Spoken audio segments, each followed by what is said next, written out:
الحمد لله وكفى وسلام على عباده الذين اصطفى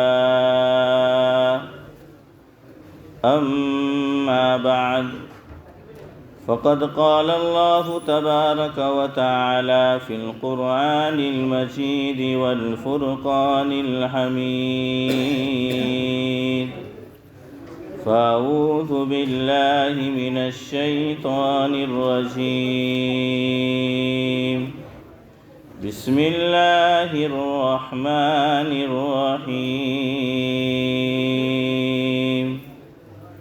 وذكر فإن الذكرى تنفع المؤمنين.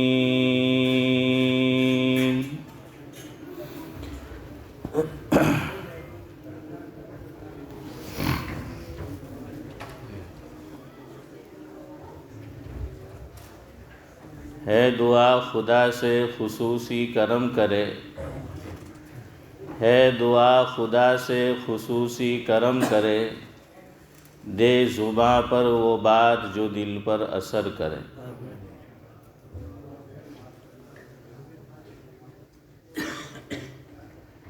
دین کی ساری ہی باتیں ہے سلام قابل قدر، دین کی ساری ہی باتیں ہے سلام قابل قدر، ہم جو بھی دینی بات سنیں اس کی قدر کریں۔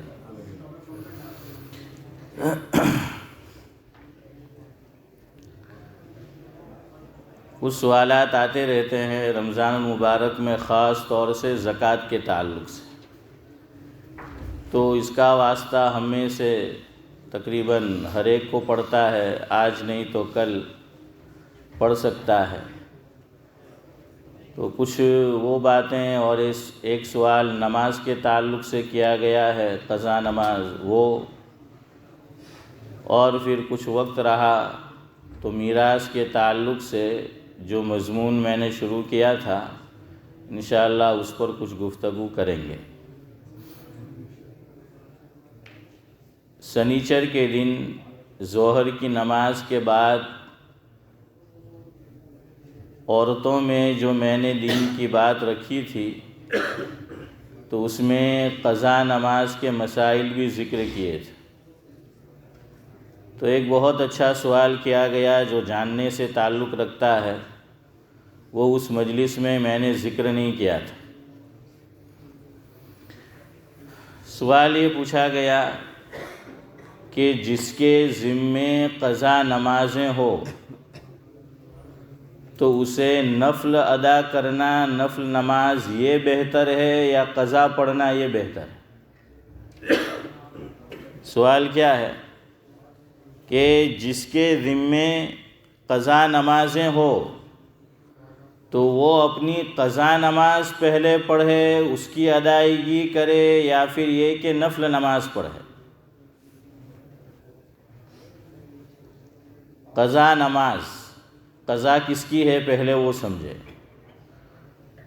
قضا نماز صرف فرض کی ہے، روزانہ کتنی نمازیں فرض ہے؟ 5، اور ایک نماز واجب ہے لیکن وہ عملاً فرض ہے۔ جو وتر کی نماز ہے جو واجب ہے لیکن عملاً فرض ہے۔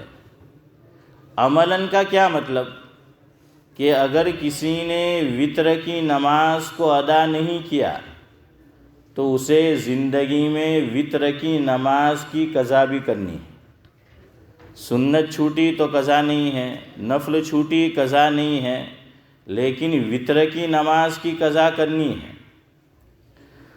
اور اگر زندگی میں قضا نہیں کر پایا تو پھر روزانہ کی 6 نماز کا فدیہ دینا ہے۔ 5 تو فرض نمازیں، فجر، ظہر، عصر، مغرب اور عشاء، اور 6ٹھی نماز وتر کی، اس کا بھی فدیہ دینا ہے۔ کیوں دینا ہے بھائی؟ سنت بھی تو تھی، سنت بھی اس نے نہیں پڑھی، تو چونکہ سنت کی قضا نہیں ہے۔ سنت کی قضا کیوں نہیں ہے؟ حضور کا عمل ہے صلی اللہ علیہ وسلم۔ صحیح حدیث ہے، مفہوم یہ ہے کہ ایک مرتبہ آپ صلی اللہ علیہ وسلم صحابہ کرام کے ساتھ حالت جنگ میں تھے۔ کس میں تھے؟ حالت جنگ میں تھے۔ اسلام اور کفر کی کشمکش چل رہی تھی، دن چھوٹے تھے، ونٹر کے ٹھنڈی کے دنوں میں نمازیں کیا ہوتی ہے؟ جلدی جلدی ہوتی ہے، ظہر بھی جلدی، عصر بھی جلدی، مغرب بھی جلدی، عشاء بھی ویکینڈ میں ہم جلدی پڑھ لیتے ہیں۔ تو اس میں بہت خیال رکھنا پڑتا ہے، خاص طور سے جو بیچارے کام کاج والے آدمی ہیں تو اتنا وقت نہیں ہوتا۔ اسی طرح جو حضرات منی کیب کرتے ہیں، اب تو آپ کو ٹرافک کا حال اور خاص کر لندن کی ٹرافک، لندن کی وہ تو پتہ ہے آپ کو، اور کتنے راستے انہوں نے بند کر دیے۔ تو اب آدمی ٹرافک میں پھنس جاتا ہے تو نماز قضا ہو جانے کا خطرہ ہو جاتا ہے، اور میکینک حضرات یا اسی طریقے کا کوئی کام ہے، وہ کبھی گاڑی کی جو ہے وہ مرمت کر رہے ہیں یا کوئی اور خاص آدمی گھر میں کر رہا ہے تو پتہ ہی نہیں چلتا۔ عصر اور مغرب میں اتنا معمولی وقت ہوتا ہے کہ وقت نکل جاتا ہے۔ جب میں دارالعلوم اشرفیہ میں پڑھتا تھا راندیر، تو ویسما کا ایک طالب علم تھا، ہمارے احمد بھائی جانتے ہیں اس کو، لیکن تب جانیں گے جب میں ان کو نام بتاؤں گا، لیکن ویسے جانتے ہیں۔ تو وہ ویسما کا طالب علم تھا اور صدر تھا۔ دور حدیث میں ایک بندے کو صدر بنایا جاتا ہے کہ انجمن جو چلتی ہے مدارس میں تو اس کی دیکھ بھال کرنی ہوتی ہے، اسی طرح مسجد میں اچانک حاضری ہو جاتی تھی نماز میں، تاکہ پتہ چلے کہ کون کون طالب علم غیر حاضر ہے۔ یہ ڈیوٹی اور یہ خدمت اساتذہ میں حضرت مولانا مفتی سعید احمد صاحب پالنپوری نور اللہ مرقدہ کے چھوٹے بھائی حضرت مولانا حبیب الرحمن صاحب پالنپوری دامت برکاتہم العالیہ، جو میرے استاد بھی ہوتے ہیں، اللہ تعالی حضرت کا سایہ تادیر بعافیت قائم رکھے، تو ان کے ذمے تھا کہ وہ جب چاہیں، محتمم صاحب نے ان کو اجازت دی تھی کہ جون سی نماز میں چاہے طلباء کی حاضری لینی ہے۔ اب وہ خود نہیں لیتے تھے، جو صدر ہوتا تھا اس کو کہتے تھے، کہ وہ صدر کو کہتے تھے کہ چلو حاضری لو، لیکن وہ وہاں حاضر ہوتے تھے اور برابر کڑی نگاہ رکھتے تھے، ورنہ طلباء تو آپ جانتے ہیں بڑے ہوشیار، کوئی دوست غیر حاضر ہے تو وہ کہہ دیتا ہے کہ جو آج حاضری بازی جو تھے نے تو سنبھاڑی لے جی، ہے فاروق بھائی، تو کہ تو سنبھاڑی لے جی کیوی ریتنا، تو وہ انگلی اٹھانی پڑتی تھی، نام بولا تو لبیک، تو اتنے ہوشیار، اپنا نام آیا تو لبیک، ساتھی کا نام آیا تو یہ ہاتھ سے لبیک ہے، ہاں فوراً گیئر بدلا۔ تو ایسا طلباء کرتے تھے، تو وہ تو اساتذہ بھی جانتے ہیں کہ بھائی طلباء کیسی مخلوق ہوتی ہے، تو اس لیے وہ کڑی نظر رہتی تھی حضرت مولانا حبیب الرحمن صاحب کی، اور پٹائی بھی خوب کرتے تھے، مولانا خوب پٹائی کرتے تھے۔ اب ہوا یہ کہ اچانک سے عصر کی نماز میں حضرت مولانا حبیب الرحمن صاحب پالنپوری دامت برکاتہم العالیہ نے فیصلہ کیا کہ حاضری لو۔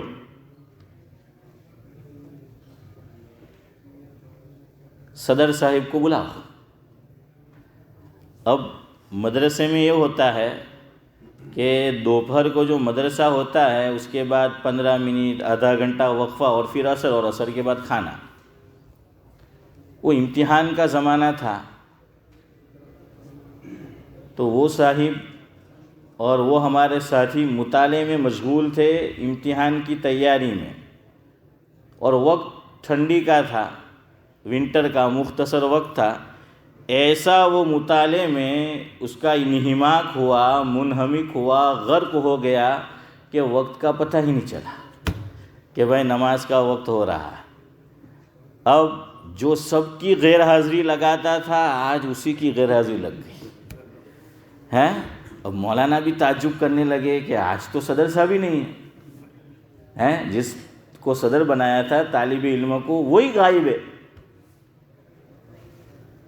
اب مغرب ہو گئی، مغرب سے پہلے اس کو پتہ چلا، تنبہ ہوا کہ تو اندھیرا ہو رہا ہے، تو وہ بھاگتا ہوا آیا اور بچے بھی پھر ایسے لوگوں کے لیے موقع ڈھونڈتے ہیں کہ ہاں تو در وقت ہموں نے پھنساوے نے آج تو ساسرو پھنسے لو ہیں۔ تو سب بچے خوش ہو رہے تھے کہ آج تو اس کی باری، اس کو بھی پڑے گی، کہ ہمیشہ ہموں کو پڑتی، جو غیر حاضر ہے اس کو مار پڑتی تھی، اور سب کے سامنے چودھری صاحب، ہاں وہ سب کے سامنے پٹائی ہوتی تھی، تبھی تو اثر ہوگا نا دوسرے۔ اب وہ بھی جو ہے ڈرنے لگا کہ یار یہ تو میری بے عزتی ہے کہ آج تو میں ہی پکڑا گیا، لیکن وہ جان بوجھ کر غیر حاضری نہیں کی تھی۔ اسی لیے حدیث میں حضور نے فرمایا، دیکھیے ایسا ہو سکتا ہے، حضور نے فرمایا کہ جو آدمی مفہوم ہے سوتا رہ گیا، یا یہ کہ جو آدمی نماز کو وقت پر ادا کرنا بھول گیا، کیا فرمایا؟ نمبر 1 کہ جو آدمی سوتا رہ گیا۔ عام طور پر آدمی کب سوتا رہ جاتا ہے؟ فجر میں، اور اس ملک میں جب فجر کتنے بجے ہوتی ہے؟ 4 بجے، 4:15 بجے، 4:30 بجے، تو بڑا مشکل ہوتا ہے عشاء 11:15 بجے، 10:30 11:15 کو، اور فجر اتنی جلدی۔ تو حضور نے یہ فرمایا، دیکھیں شریعت نے ہر چیز کی رعایت کی ہے، لیکن شرط ہے سوتا رہ گیا اس وقت گنہگار نہیں ہوگا جب اٹھنے کا انتظام کر کے سویا ہو، الارم لگا کے سویا ہو۔ پہلے تو گھڑی میں الارم لگانا پڑتا تھا، اب تو موبائل میں جو ہے آدمی عام طور پر الارم سیٹ کر دیتا ہے، تو الارم لگانا پڑے گا، اور پھر سوتا رہ گیا تو شریعت نے اس کو معاف قرار دے دیا ہے، اس کو شریعت نے عذر گردانا ہے۔ مسجد کی انتظامیہ کہیں کی ہو، اس کو حضور کے اس ارشاد پر غور کرنا چاہیے۔ بعض مرتبہ امام صاحب بھی انسان ہیں، بشر ہے، اور ایسا عام طور پر چھوٹے دنوں میں ہوتا ہے، جب فجر 4، 4:15، 4:30 بجے ہیں، امام صاحب سوتے رہ گئے، نہیں آئے، ظہر میں جو ہے مسجد کی انتظامیہ بلاتی ہے، پوچھتی ہے کہ تمہیں فجر میں کیم نہیں آولا؟ بھائی وہ سوتا رہ گیا، ہمیشہ حاضری دیتا ہے، وہ بھی انسان ہے، کبھی آنکھ لگ سکتی ہے۔ اس لیے اللہ تعالیٰ نے ہر وہ کام، بڑی اچھی بات ذکر کی ہے شیخ الاسلام صاحب فتح الملہم علامہ شبیر احمد عثمانی نور اللہ مرقدہ نے، سننے لائق بات ہے۔ حضرت کی بخاری شریف کی تقریر 2 جلدوں میں اردو میں چھپی ہوئی ہے، اس میں حضرت نے یہ ذکر فرمایا جس کا مفہوم یہ ہے کہ جو کام نبوت کے منافی نہیں تھے، اللہ تبارک و تعالیٰ نے پریکٹیکلی حضور سے وہ کروایا۔ کیا ذکر فرمایا؟ کہ نبوت کی شان کے خلاف نہیں ہے، شان نبوت اس کو برداشت کر سکتی ہے، تو وہ کام اللہ تبارک و تعالیٰ نے پریکٹیکلی حضور سے کروایا ہے، کسی اور سے نہیں۔ صحابی کو بھی اس کے لیے استعمال نہیں ہوا، ڈائریکٹ حضور سے وہ کام کروایا گیا۔ اور جو کام شان نبوت کے خلاف تھے، شان نبوت کے منافی تھے، اللہ تبارک و تعالیٰ نے حضور سے نہیں کروایا، بلکہ صحابہ کا استعمال ہوا۔ ہاں، صحابہ کا جو ہے وہ استعمال ہوا ہے۔ نماز حضور سے بھی قضا کروائی ہوئی نہیں ہے، کروائی گئی ہے، تاکہ پریکٹیکلی امت کے سامنے کیا آ سکے؟ قضا نماز کے مسائل آ سکے۔ تو وہ نبوت کے منافی نہیں تھے، شان نبوت کے خلاف نہیں تھے. حضور سے بیداری میں بھی نماز قضا ہوئی ہے اور نیند میں بھی نماز قضا ہوئی ہے، دونوں طرح سے. آدمی کی نماز دو حال میں قضا ہو سکتی ہے، نیند کی حالت، اور ایک حدیث میں تو حضور نے فرمایا جس کا مفہوم یہ ہے کہ 3 آدمی مرفوع القلم ہے. یہ حدیث ہے. کیا فرمایا؟ کہ 3 آدمی مرفوع القلم ہے. کیا مطلب مرفوع القلم؟ ادھر دیکھو، یہاں کون ہے بیٹھے ہوئے؟ کرامن کاتبین.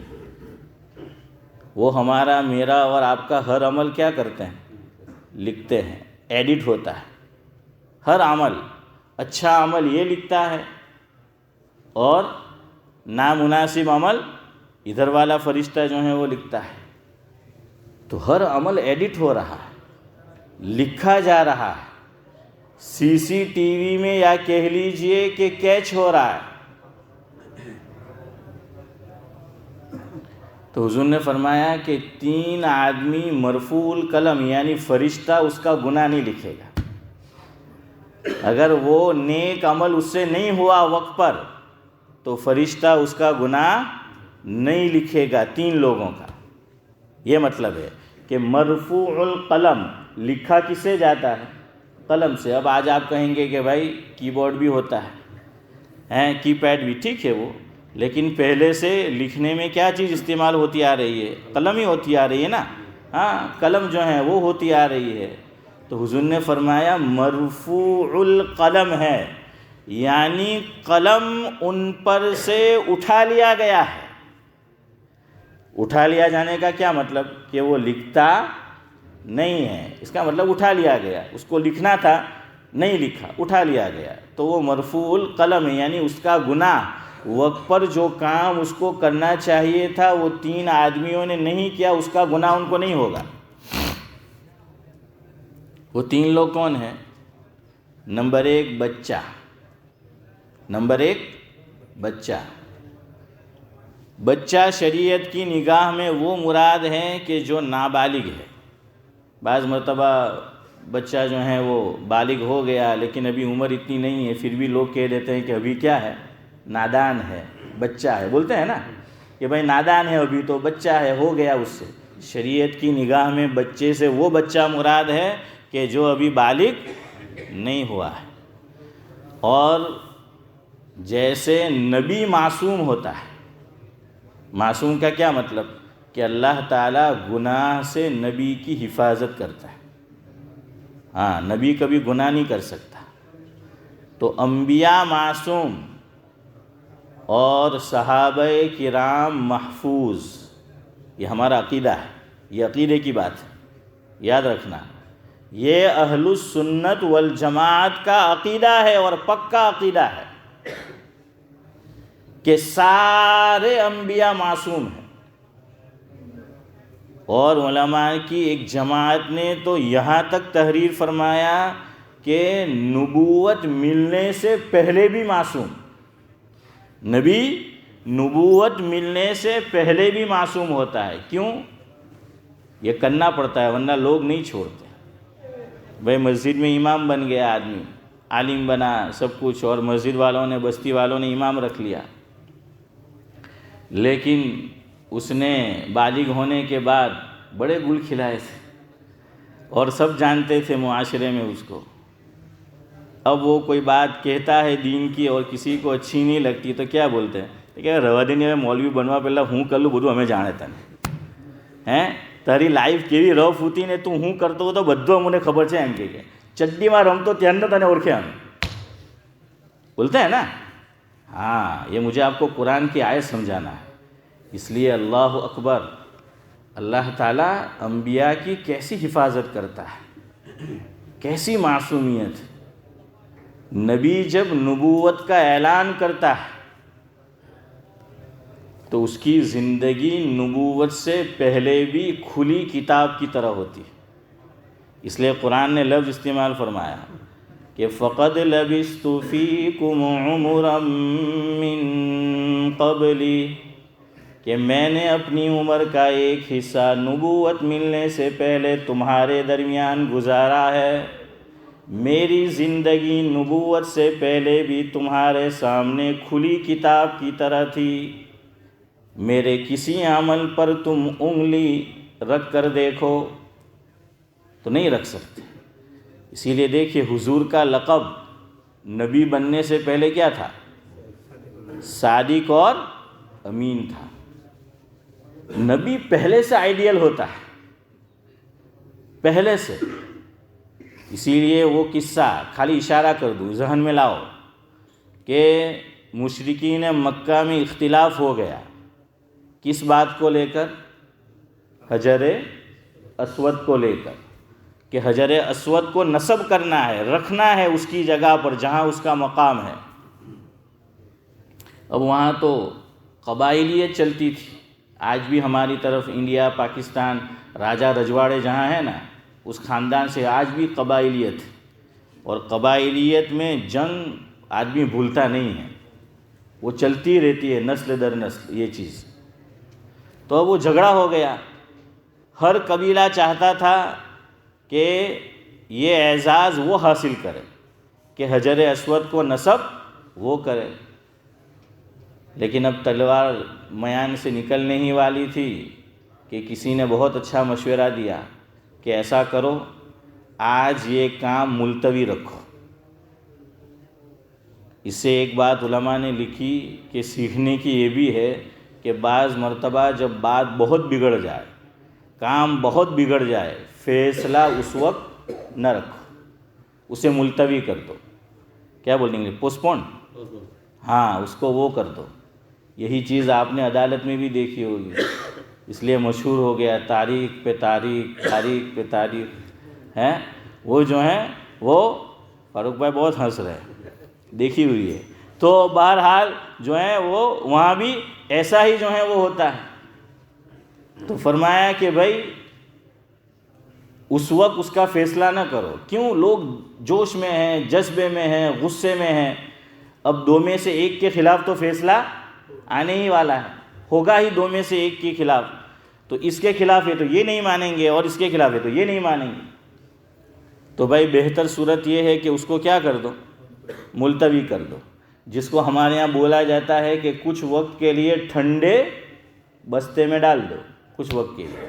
یہاں وہ عقلمند آدمی تھا، دانا تھا، اس نے یہی کیا کہ دیکھو ابھی تم سب غصے میں ہو، ابھی جو بھی فیصلہ ہوگا خون خرابہ ہوگا، لڑائی جھگڑا ہوگا، اختلاف جو ہے وہ ہو جائے گا، ایسا کرو اس کو چھوڑتے ہیں آج، کہ بھائی کوئی نہیں رکھے گا۔ تو کب رکھنا ہے؟ فرمایا کل فیصلہ کرو۔ اور فیصلے میں یہ بات رکھی کہ جو آدمی سب سے پہلے دن کے اجالے میں اس طرف آئے گا کعبۃ اللہ کی طرف، جو بھی آدمی ہو، تو وہ جو فیصلہ کرے ہمیں کیا ہوگا؟ منظور ہوگا۔ بہت بڑی بات ہوتی ہے کسی آدمی کے لیے، اعزاز کی بات، کہ دونوں فریق کسی کو حکم تسلیم کر لے، کہ دونوں فریق یہ کہے، دونوں پارٹی یہ کہے، دونوں جماعت یہ کہہ دے کہ بھائی یہ آدمی جو فیصلہ کرے گا آنکھ بند کر ہمیں منظور ہے، اس کے لیے یہ بہت بڑے اعزاز اور سعادت کی بات ہے۔ کیوں؟ آپ جانتے ہیں فیصلے میں ایک کے خلاف تو فیصلہ آ کر ہی رہے گا، ایک کے خلاف تو آئے گا ہی فیصلہ، لیکن وہ لوگ کسی کو حکم تسلیم کر لے، مان لے کہ اس کا جو فیصلہ ہوگا ہمیں منظور ہوگا۔ پتہ چلا کہ یہ علاقے میں، سماج میں، سوسائٹی میں معظم اور معزز اور مکرم آدمی ہے۔ تو حضور کی یہی حیثیت اور پوزیشن تھی نبی بننے سے پہلے، یہی حیثیت اور پوزیشن جو ہے وہ حضور کی تھی۔ گویا حضور کی کتاب نبی بننے سے پہلے ہی کتاب زندگی کیا تھی؟ کھلی تھی، کھلی کتاب کی طرح تھی، کوئی انگلی جو ہے وہ نہیں رکھ سکتا کسی عمل پر۔ ایسی پاک صاف زندگی اللہ تبارک و تعالیٰ جو ہے وہ نبیوں کو دیتا ہے۔ تو حضور آئے سب سے پہلے، یہ اتفاق نہیں تھا، بلکہ لوگوں کے دلوں میں حضور کا جو اکرام، جو اعزاز، جو عزت تھی اللہ تعالیٰ اس عمل سے اسے دو بالا کرنا چاہتے تھے کہ ہر قبیلہ آپ کے فیصلے کو کیا کر لے، تسلیم کر لے کہ محمد صلی اللہ علیہ وسلم جو فیصلہ کرے ہمیں منظور ہے۔ اب یہ بھی ایک دھچکا تو لگا ہی تھا، ڈر تو لگا تھا لوگوں کو کہ بھائی صبح میں اگر ایسا آدمی سب سے پہلے نمودار ہوا آیا کہ جس پر بعض فریق کیا ہے ایگری ہوتے ہیں، ریڈی ہوتے ہیں کہ فیصلہ مانیں گے، اور ہو سکتا ہے کہ بعض نہ مانیں، یہ ڈر تو لگا تھا۔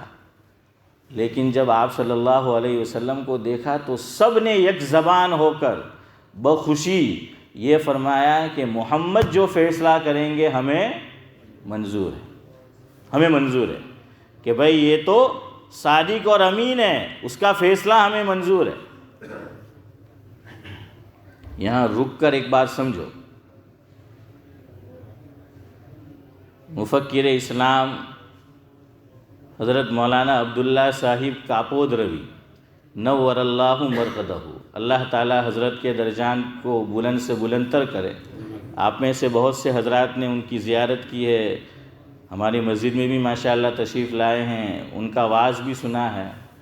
حضرت نے بڑی پتے کی بات، ہمارے لاجپور میں مسلم وہرا ویلفیئر سوسائٹی کا ایک اجلاس لاجپور میں ہوا تھا، تو مسلم وہرا ویلفیئر سوسائٹی کا جو جلسہ اور اجلاس ہوا اس میں مہمان خصوصی کے طور پر وہرا ویلفیئر سوسائٹی والوں نے کس کو مدعو کیا تھا؟ حضرت مولانا عبداللہ صاحب کاپود روی نور اللہ۔ کیوں؟ اللہ تعالیٰ نے نوازا تھا، دینی علوم پر تو ان کی نظر تھی ہی، دنیاوی فنون پر بھی تھی، اور جہان دیدہ آدمی تھے، دنیا دیکھے ہوئے۔ یہ بات میں نے خود سنی ہے، میں ان کے گھر ان کو ملنے گیا تھا، ان کے بیٹے کے گھر گرین اسٹریٹ میں، اپنے کام سے گیا تھا۔ تو اس مجلس میں چند علماء تھے، حضرت نے ایک بات کہی کہ بھائی یہاں جو بھی اخبار آتے ہیں نکلتے ہیں، جو سماج سوسائٹی کے معزز آدمی ہیں આગળ પડતા જે માણસો છે એમણે ગુજરાતી પેપર પણ પઢવું જોઈએ, અગર આવડતું હોય તો